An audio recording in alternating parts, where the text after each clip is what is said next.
you know, it is not, should not really be allowed anymore.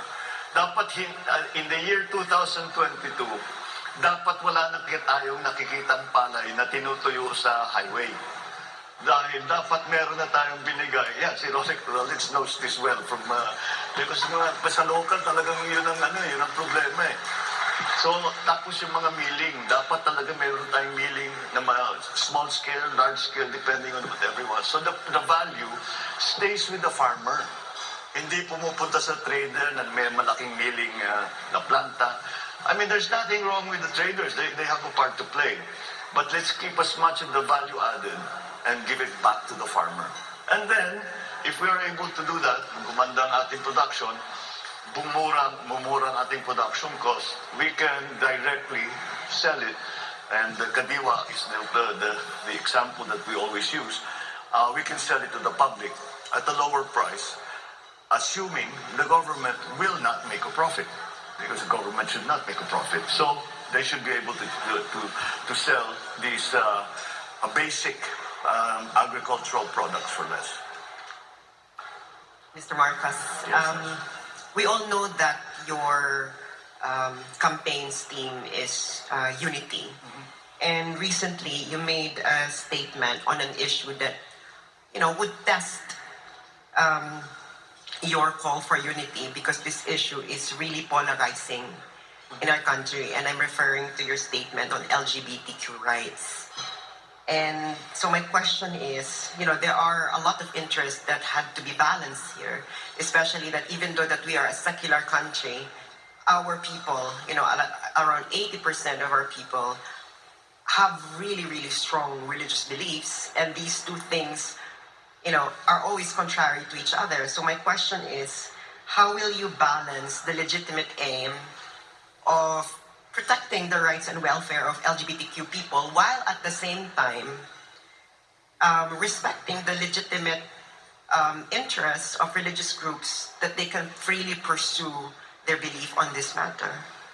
I don't think LGBTQ issues are polarizing in the Philippines, honestly.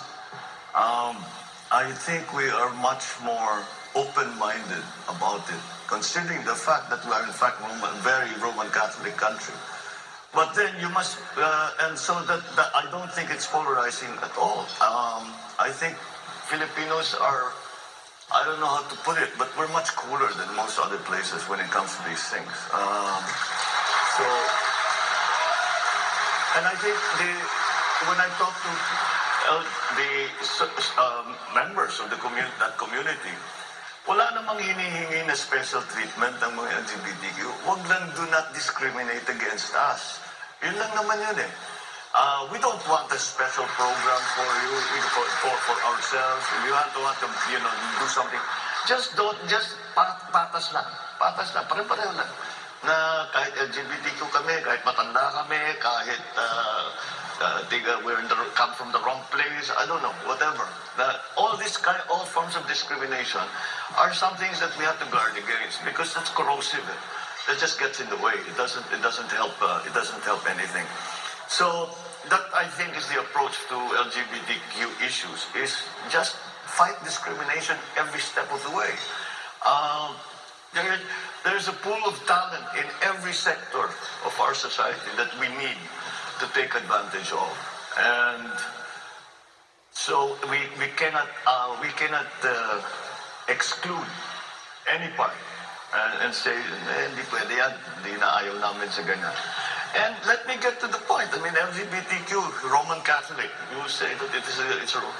What did the Pope say when he was asked about same-sex marriage, same-sex union?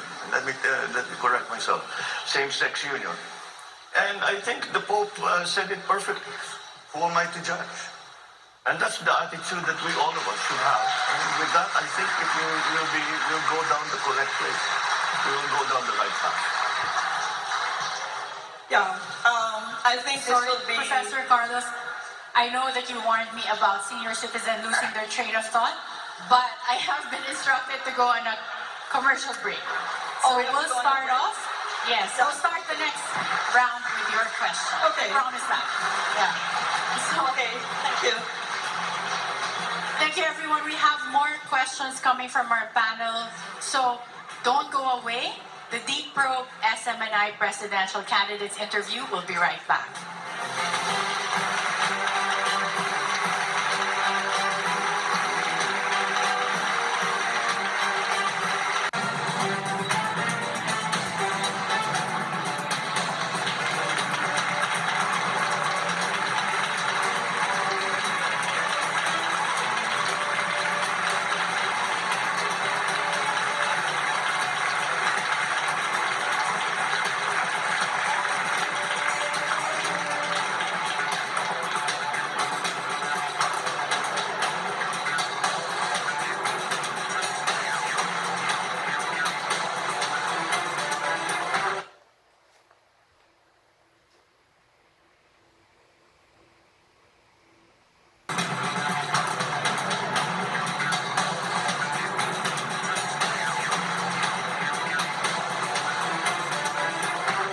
We're back with the Deep Probe, the SMNI presidential candidates interview.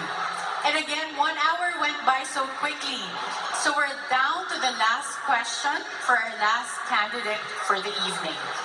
To start off with our last question, Professor Carlos. Okay, there is, I know, Mr. Marcos, that Professor Carlos, I know you're gonna love me for this. You're wearing your sunglasses again. sorry again.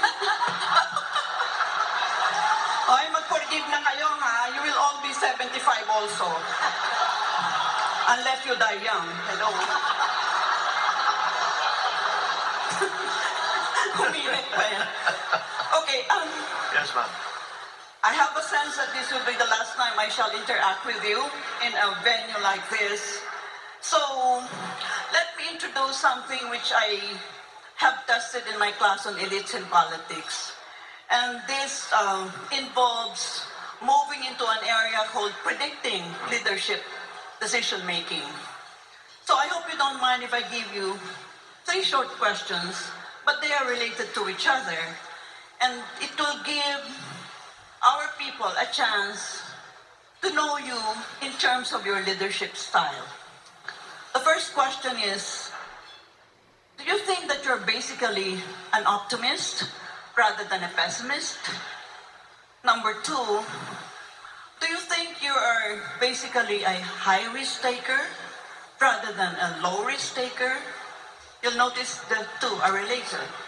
And the third question is, do you think you are Machiavellian? Well,